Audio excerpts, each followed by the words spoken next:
S ರಾಜ್ಯದ CM Siddaramaiah ಈ ಒಂದು ಉಗ್ರಗಾಮಿಗಳ ಅಟ್ಟಹಾಸಕ್ಕೆ ಬಲಿಯಾದಂತಹ ಭರತ್ ಭೂಷಣ್ ಅವರ ಮೃತದೇಹವನ್ನ ನೋಡಿ ರಿಯಾಕ್ಟ್ ಮಾಡಿದ್ದಾರೆ.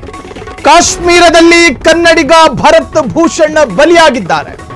ಉಗ್ರರ ಅಟ್ಟಹಾಸಕ್ಕೆ ಭರತ್ ಭೂಷಣ್ ಮನೆಗೆ ತೆರಳಿ ಸಿಎಂ ಅಂತಿಮ ನಮನ. ಬೆಂಗಳೂರಿನ ಮತ್ತಿಕೆರೆಯಲ್ಲಿರುವಂತಹ ಭರತ್ ಭೂಷಣ್ ಮನೆ.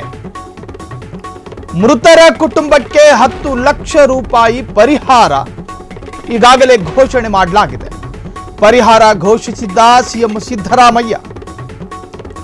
ಉಗ್ರರ ಸಂಹಾರ ಮಾಡಲೇಬೇಕೆಂದ ಸಿಎಂ ಸಿದ್ದರಾಮಯ್ಯ. ಕೇಂದ್ರ ಸರ್ಕಾರದ ಜೊತೆಗೆ ನಾವಿದ್ದೇವೆ ಸಿಎಂ ಸಿದ್ದರಾಮಯ್ಯ. ಕಾಶ್ಮೀರದಲ್ಲಿ ಕನ್ನಡಿಗ ಭರತ್ ಭೂಷಣ್ ಬಲಿಯಾಗಿದ್ದಾರೆ. ಭರತ್ ಭೂಷಣ್ ಮನೆಗೆ ತೆರಳಿ ಸಿಎಂ ಅಂತಿಮ ನಮನವನ್ನ ಸಲ್ಲಿಸಿದ್ದಾರೆ. ಬೆಂಗಳೂರಿನ ಮತ್ತಿಕೆರೆಯಲ್ಲಿರುವಂತಹ ಭರತ್ ಭೂಷಣ್ ಮನೆ.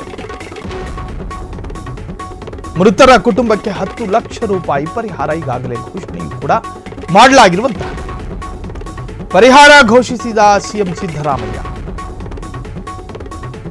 ಉಗ್ರರ ಸಂಹಾರ ಮಾಡಲೇಬೇಕೆಂದ ಸಿಎಂ ಸಿದ್ದರಾಮಯ್ಯ. ಭಯೋತ್ಪಾದಕರನ್ನ ನಿಗ್ರಹಿಸುವುದಾದರೆ ಕೇಂದ್ರ ಸರ್ಕಾರದ ಜೊತೆಗೆ ನಾವಿದ್ದೇವೆ. ಇದು ಸಿಎಂ ಸಿದ್ದರಾಮಯ್ಯರ ವರ್ಷ. ಕಾಶ್ಮೀರದಲ್ಲಿ ಕನ್ನಡಿಗ ಭರತ್ ಭೂಷಣ್ ಬಲಿಯಾಗಿದ್ದಾರೆ. ಭರತ್ ಭೂಷಣ್ ಮನೆಗೆ ಈಗಾಗಲೇ ಸಿಎಂ ಸಿದ್ದರಾಮಯ್ಯ ತೆರಳಿ ಅಂತಿಮ ದರ್ಶನವನ್ನು ಕೂಡ ಪಡೆದಿದ್ದಾರೆ. ಜೊತೆಗೆ ನಮನ ಸಲ್ಲಿಸಿದ್ದಾರೆ. ಬೆಂಗಳೂರಿನ ಮತ್ತಿಕೆರೆಯಲ್ಲಿರತಕ್ಕಂತಹ ಭರತ್ ಭೂಷಣ್ ಅವರ ನಿವಾಸ. ಮೃತರ ಕುಟುಂಬಕ್ಕೆ ಈಗಾಗಲೇ 10 ಲಕ್ಷ ರೂಪಾಯಿಗಳನ್ನ ಪರಿಹಾರ ರೂಪದಲ್ಲಿ ಕೊಡಲಾಗಿದೆ, ಘೋಷಣೆ ಮಾಡಲಾಗಿದೆ.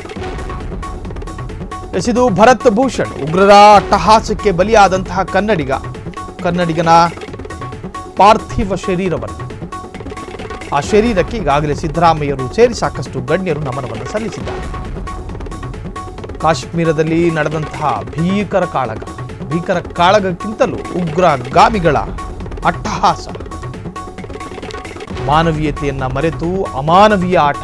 ಬೆಂಗಳೂರಿನ ಮತ್ತಿಕೆರೆಯಲ್ಲಿರ್ತಕ್ಕಂತಹ ಭರತ್ ಭೂಷಣ್ ಮನೆಗೆ ಈಗಾಗಲೇ ಸಿದ್ದರಾಮಯ್ಯ ಭೇಟಿ ಕೊಟ್ಟಿದ್ದಾರೆ. ಮೃತರ ಕುಟುಂಬಕ್ಕೆ 10 ಲಕ್ಷ ರೂಪಾಯಿ ಪರಿಹಾರ ಒದಗಿಸುವುದಾಗಿ ಘೋಷಣೆ ಸಿಎಂ ಸಿದ್ದರಾಮಯ್ಯರಿಂದ. ಉಗ್ರರ ಸಂಹಾರ ಮಾಡಲೇಬೇಕೆಂದ ಸಿಎಂ ಸಿದ್ದರಾಮಯ್ಯ.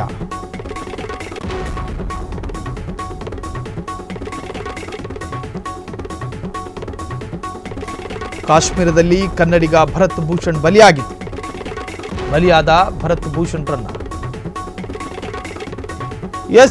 ಮೃತ ಭರತ್ ಭೂಷಣ್ ಮನೆಗೆ ಮೃತದೇಹಕ್ಕೆ ನಮನ ಸಲ್ಲಿಸಿದ ಸಿದ್ದರಾಮಯ್ಯ ರಿಯಾಕ್ಟ್ ಮಾಡಿದ್ದಾರೆ. ಏನ್ ಮಾತನಾಡಿದ್ದಾರೆ ಕೇಳಿಸ್ಕೊಂಡು ಬರೋಣ. ನಾನು ಸರ್ಕಾರದ ಪರವಾಗಿ ಮತ್ತು ಕನ್ನಡ ನಾಡಿನ 7 ಕೋಟಿ ಕನ್ನಡಿಗರ ಪರವಾಗಿ ಭರತ್ ಭೂಷಣ್ ಅವರಿಗೆ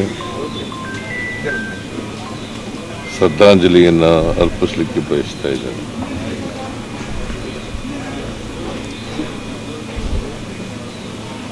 ಇನ್ನು ಚಿಕ್ಕ ವಯಸ್ಸು, 41 ವರ್ಷ ವಯಸ್ಸಾಗಿದ್ದು. BE ಮಾಡಿದ್ದು ಮೈಸೂರಿನಲ್ಲಿ ಓದೋರು, SDM ಕಾಲೇಜ್ MBA ಮಾಡಿದ್ದು. ಇವರು DDPAಗೆ ಅವ್ರ ತಂದೆ ರಿಟೈರ್ಡ್ ಆಗಿದ್ದಾರೆ. ಆಗಬಾರ್ದಾಗಿದೆ. ಅವರು ಅಮಾನವೀಯವಾದಂಥ ಒಂದು ಕೃತ್ಯ ಇದೆ. ಇದನ್ನ ತೀವ್ರವಾಗಿ ಖಂಡಿಸ್ತೇನೆ ನಾನು. ಉಗ್ರರನ್ನ ಸಂಪೂರ್ಣವಾಗಿ ಮಟ್ಟ ಹಾಕ್ತಕ್ಕಂಥದ್ದು ಸರ್ಕಾರದ ಜವಾಬ್ದಾರಿ.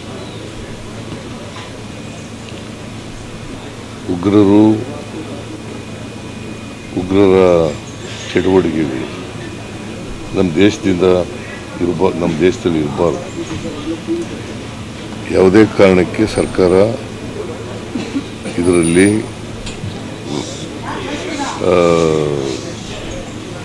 ರಿಯಾಯಿತಿಯನ್ನು ತೋರಿಸ್ತಕ್ಕಂಥ ಕೆಲಸವನ್ನು ಮಾಡಬಾರ್ದು. ಕೇಂದ್ರ ಸರ್ಕಾರದ ಜೊತೆ ನಾವೆಲ್ಲ ಇದ್ದೀವಿ.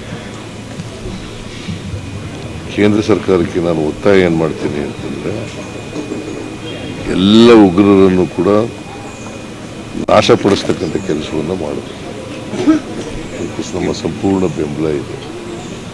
ಈಗ ನೋಡಿ, ಅಮಾಯಕ ಜನರು ಪಾಪ ಕಾಶ್ಮೀರಕ್ಕೆ ಹೋಗಿದ್ದು, ಅವ್ರನ್ನ ಹಾಡು ಹಗಲೇ ಮತ್ತೆ ಅವ್ರ ಹೆಂಡ್ತೀರಿ ಎದುರುಗಡೆನೆ ಮಗು ಇದೆ, ಕೈನಲ್ಲಿ ಮಗು ಕೂಡ ಇದೆ ಜೊತೆ.